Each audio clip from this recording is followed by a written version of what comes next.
Welcome to Biomed Easy Talk. Artificial manual breathing unit or bag wall mask was invented in 1956 by Holger Hesse and Henning Ruben in Denmark. For example, Ambu bag acts like a temporary artificial hand for breathing until the patient can breathe normally.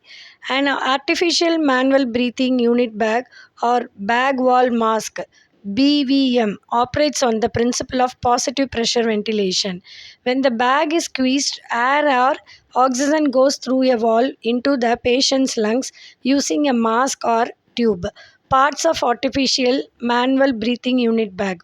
Bag pushes air, mask covers face, valve controls airflow, reservoir stores oxygen, pop-up valve prevents excess pressure. Types of ambu bag.